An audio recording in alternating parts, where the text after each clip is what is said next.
Masjid Salahuddin Kanwil DJP Jawa Timur 1 mempersembahkan Tausiah Senja.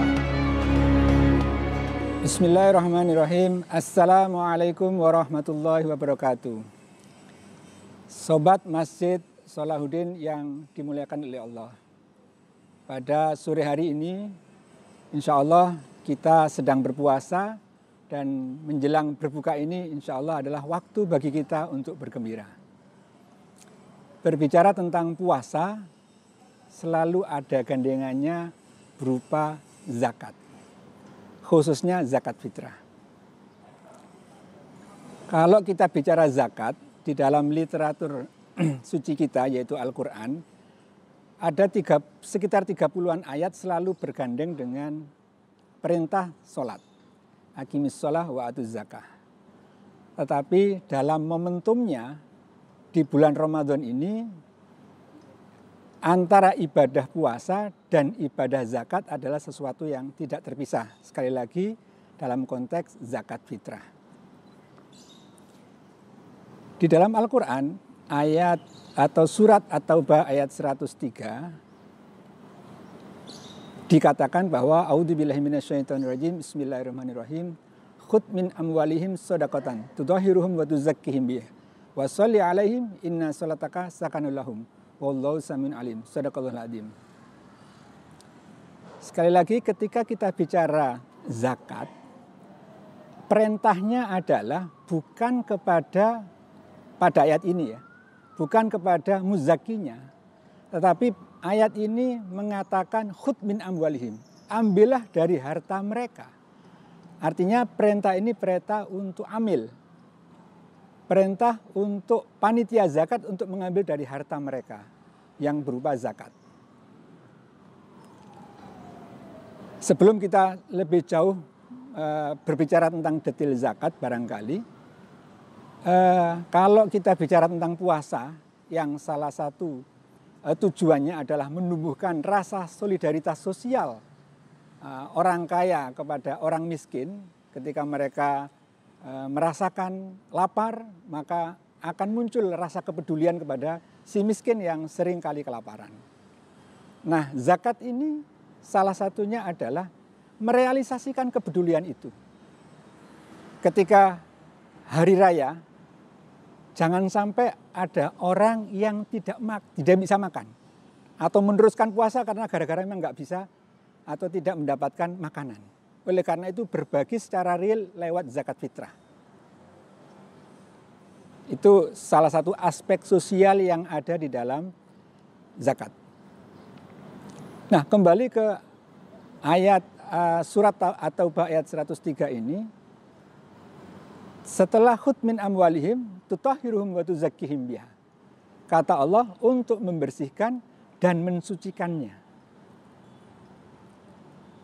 Beberapa ulama mengatakan membedakan antara tutahhiruhum wa tuzakkihim biha ini adalah ada aspek material. Membersihkan, tutahhiruhum itu adalah membersihkan harta secara material. Artinya di dalam harta kita ada sebagian yang bukan hak kita untuk memanfaatkannya. Lebih kurang secara umum adalah 2,5%. Itu adalah hak fakir miskin atau hak mustahik namanya. Sementara wa tuzakkihim biha adalah membersihkan secara aspek spiritual. Ya. Betapa ketika kita bicara puasa, orang yang tidak terbiasa puasa pasti akan menderita. Makanya anak-anak kita ajari dari kecil. Kalau di Jawa ada puasa beduk, puasa asar, sampai kemudian puasa maghrib. Itu dalam rangka pembelajaran, perlu waktu. Ya. Kalau enggak begitu ya susah. Ya, karena kita harus menderita, tidak makan, tidak minum selama sekian waktu. Demikian juga dengan harta. Harta ini kalau orang yang gajian, ya biasanya kalau dia sudah dipotong itu lebih gampang. Tapi kalau sudah masuk saku kita, susah mengeluarkannya. Perlu latihan. Ya, ikhlas itu perlu latihan. Kalau kita bicara tentang infak secara umum, ada kaleng Jumat misalnya, kita menyisihkan uang 1.000, insya Allah kita ikhlas. Siapa yang hari ini 1.000 aja nggak ikhlas, kebangetan. Tapi kalau 10.000 mulai mikir, 10.000 ini bisa untuk beli bakso ini. Nah, tapi tidak apa-apa lah sesekali. Nah, sudah sekian kali 50.000, masih perlu latihan untuk bisa ikhlas. Apalagi 100.000, apalagi 1 juta. Pernah nggak kita sekali masukkan di kaleng Jumat itu 1 juta misalnya? Cek 1 juta kita masukkan. Rasanya enggak pernah. Atau minimal saya sendiri belum pernah lah. Nah, ini harus dikikis. Salah satunya adalah dengan zakat. Dalam bab zakat, zakat ini ya munculnya bersamaan dengan Rasulullah. Dan ketika Rasulullah wafat, ada sebagian kalangan umat Islam yang kemudian tidak mau membayar zakat.